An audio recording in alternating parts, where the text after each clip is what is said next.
말씀은 신약의 마태복음 8장입니다. 마태복음 8장 21절과 22절 말씀 두 절만 같이 읽겠습니다. 신약 성경 마태복음 8장 21절, 22절 두 절 말씀인데 오늘 같이 한 목소리로 읽어보겠습니다. 시작. 제자 중에 또 한 사람이 이르되 주여 내가 먼저 가서 내 아버지를 장사하게 허락하옵소서. 예수께서 이르시되 죽은 자들이 그들의 죽은 자들을 장사하게 하고 너는 나를 따르라 하시니라. 아멘. 할렐루야.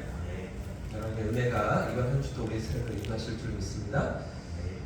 지난주 살펴본 예수님 말씀 가운데서 예수님께서 수많은 병자들을 고치신 이후에 제자들에게 그 자리를 떠날 것을 명령하시는 대목을 확인해 보았죠. 그런가 하면 또 예수님을 따르겠다고 찾아온 서기관에게 인자는 머리 둘 곳이 없다고 말씀하시면서 가르쳐 주셨던 핵심이 무엇이었습니까?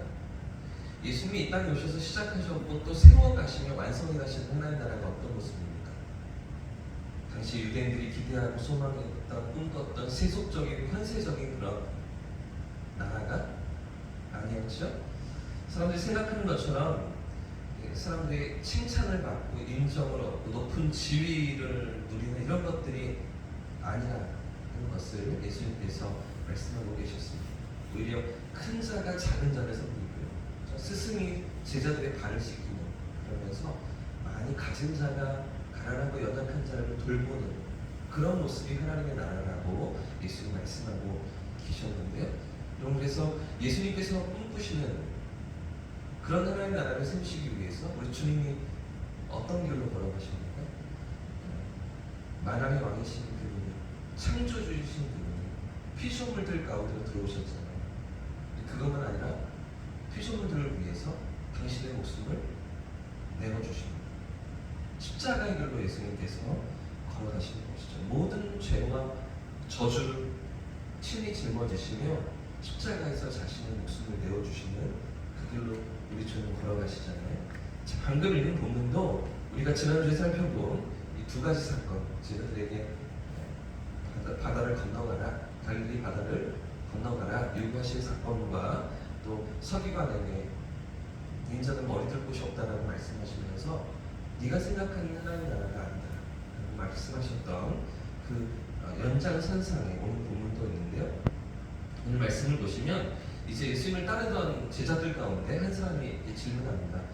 아마 이 제자는 12제자 가운데 한 사람은 아니었던 것 같고요. 또 많은 무리가 예수님을 따르고 있었기 때문에 그런 무리들 가운데 한 사람이 아니었을까 생각이 드는데요. 21절 말씀을 다시 한번 읽어보겠습니다. 21절 시작. 제자 중에 또 한 사람이 이르되 주여 내가 먼저 가서 내 아버지를 장사하게 허락하옵소서. 네. 여러분 이 말씀은 또 어떤 의미일까요? 이 한 제자와 예수님의 대화, 이 장면은 또 우리에게 어떤 메시지를 주고 있는 것입니까? 지금 이 제자의 가정에 어떤 일이 있는 거죠? 장례식이 있는 겁니다. 지금 아버지가 세상을 떠나셨습니다.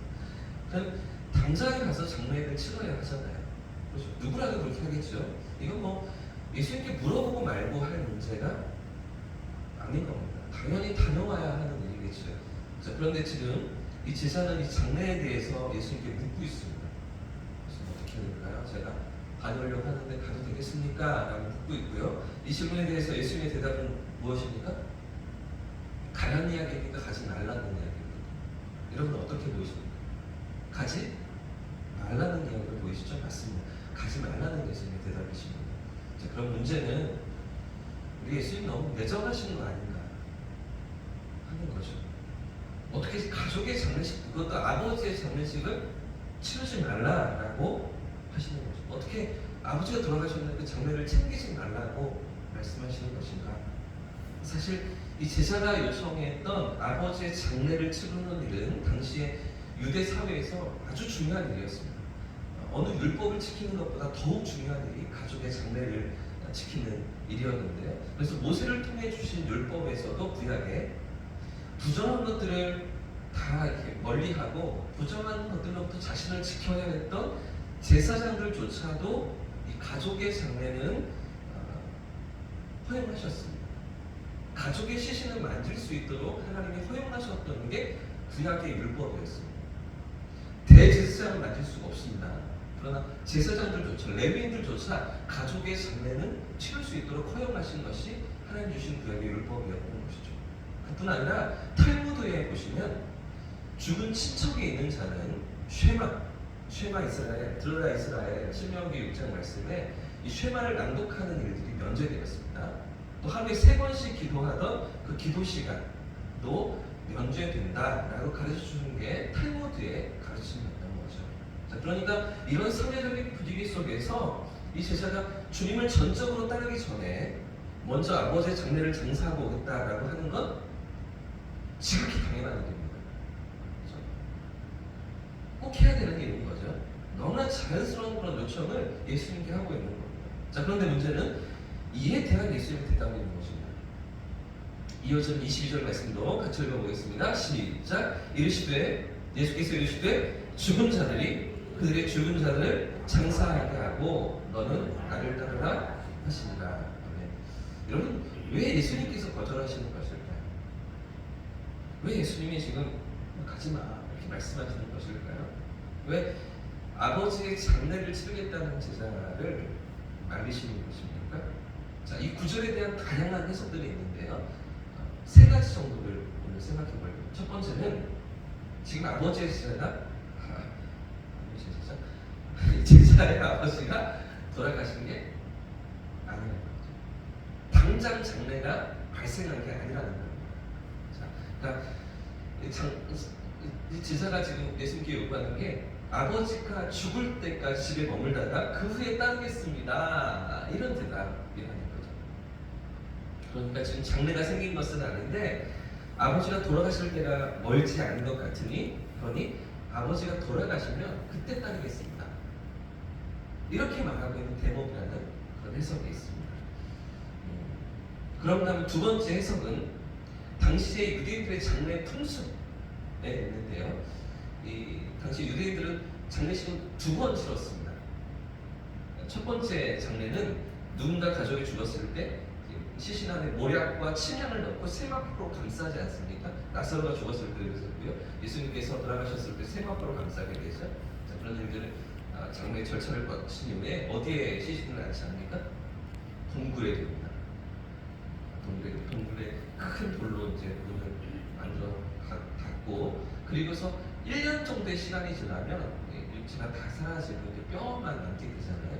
뼈들을 모아다가 가족들의 뼈가 있는 가족들의 그 묘지, 납골당 같은 곳에 항아리에 이 뼈들을 모아두는 거죠. 이게 2번째 장례였습니다. 그러니까 구약에 보시면 그들의 조상에게로 돌아갔더라 이렇게 표현들이 있잖아요. 이렇게 다 이제 장례 풍습에 따라서 표현하는 말씀인데요. 뼈들을 모아서 그 조상들의 뼈들이 이미 있던 항아리에 1년이 지난 뼈들을 모아다가 다시 이렇게 납골당을 안치하는, 그리고 이 동굴 무덤은 또 다른 가족들이 묻히게 돼요. 이런 풍습으로 장례 과정들이 진행되었던 것이죠. 그러니까 지금 이 제자가 아버지의 장례를 치르고 오겠다는 것이 이 2번째 장례의 어떤 예로 들면 그 동굴 속에 있는 유골을 이제 항아리로 옮겨놓는 과정을 치르고 오겠습니다 하는 그런 의미로 해석할 수 있다. 이런 해석이 있는 것이죠. 이제 사실은 문제는 뭐냐면 이 2번째 장례는 언제 해도 큰 문제가 없는 거죠. 꼭 1년 후에만 아니라 그거 조금 더 늦은 시간, 그보다 또 조금 더 시간이 많이 지나서도 할 수 있는 그런 일이라는 거죠. 반드시 이때만 해야 되는 일이 아니었던 거죠.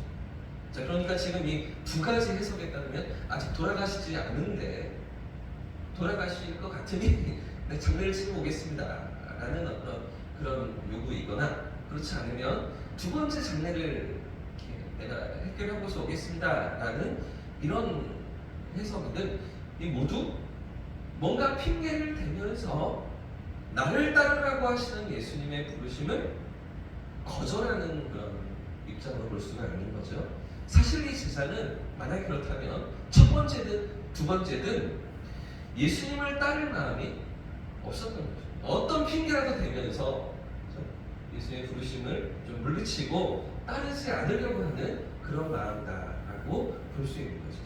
자, 그런 다음에 마지막으로 하나의 더 해석이 있는데요. 이 해석은 이 제자에게 실제 장래가 있었는데, 실제 아버지가 돌아가셨는데, 그런데 예수님은 영적으로 죽은 사람들이 육적으로 죽은 사람을 처리하게 하고 너는 나를 따르라 이렇게 말씀하시는 것으로 해석하기도 합니다. 여러분 어떤 게 가장 정확해 보이십니까? 아직 돌아가시지 않은 것입니까? 아니면 두 번째 장기를 치러야 하는 것입니까? 영적으로 죽은 사람들이 육적으로 죽은 사람을 처리하도록 해라 라는 말씀을 보이십니까? 어떤 것 같아 보이십니까? 저는 이 세 가지가 다 가능하다고 봅니다. 다 이유가 있어 보이죠? 어떤 해석이든 지금 예수님의 부르심이 무엇일까요?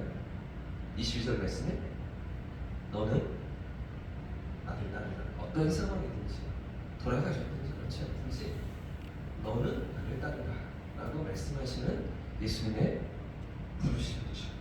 어쩌면 우리가 생각하는 너무나 중요하고 시급하다고 생각되는 그 일보다 가장 중요한 일이 뭐라고 말씀하시는 것입니까? 예수님을 따르는 영적인 일, 우리 영혼의 문제를 해결하는 게 가장 시급하고 중요한 일이라고 주님 말씀하고 계시는 거죠. 제가 이렇게 사역을 하다 보면 제가 목회 일정 중에 설교 준비도 해야 되고 교회 어떤 공식적인 사역도 해야 되고 이번 주에는 또 노회 시차례가 있습니다.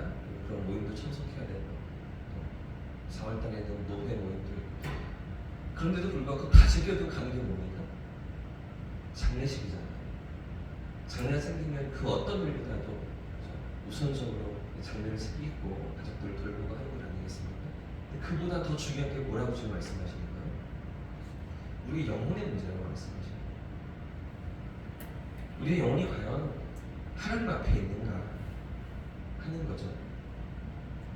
존덕기팔 전문에서도 선생님 만약 오늘 하나님께서 선생님 부르신다면 너를 내가 천국으로 들어오게 할 이유가 무엇이냐고 물으실 때 뭐라고 대답하시겠습니까?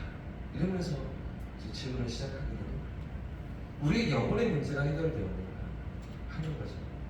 우리의 죄의 문제가 해결되었는가, 하나님 앞에 설 준비가 되었는가, 이 부분을 지금 예수님께서 묻고 계시는 거죠. 또 우리의 삶을 살아가면서 지금 내 삶의 이 영혼의 문제, 그렇죠? 하나님과의 관계에서 오는 문제, 이 죄의 문제를 해결했는가, 하나님 앞에 우리의 삶이 서 있는가. 물론 우리가 이 새벽에 기도의 자리에 나오실 정도면 다 이미 회심하셨고 은혜를 경험하셨고 믿음이 있는 분들이시니까 이 자리에 계시겠죠. 그러나 정말 하나님 앞에서 우리의 삶의 친밀함을 누리며 살아가는 겁니다. 우리는 정말 부끄러운 구원을 받을 수밖에 없는 그런 정도의 모습에서 근근히 내 신앙을 유지하고 있지 않는가, 그런 예수님의 말씀 앞에 우리가 오늘 서 있는 것이죠. 사랑하는 여러분, 우리가 지난주에 살펴보았던 이 서기관과의 대화 속에서도 예수님은 무엇을 말씀하셨습니까? 세상의 것들이 보여주고 말하는 세속적인 나라가 아니라 하나님 나라는 전혀 다른 모습이라고 주님 말씀하고 계시는데, 오늘 이 한 제자와의 또 대화를 통해서 그 하나님 나라가 얼마나 우리에게 중요하고 시급한 문제인가를 예수님 다시 한번 말씀하시며 가르쳐주고 계시는데요. 여러분, 오늘 우리는 어디에 마음을 두고서 살아가고 있습니까? 어디에 우리의 시선을 두고 살아가고 있습니까? 먹고 사는 문제도 중요합니다. 현실의 문제도 우리가 간과할 수 없습니다. 그러나 그 모든 일들도 우리가 챙기지만 더 우선적으로, 더 중요하게 생각하며 더 우리의 마음을 두고 살아가는 우리의 영혼의 문제,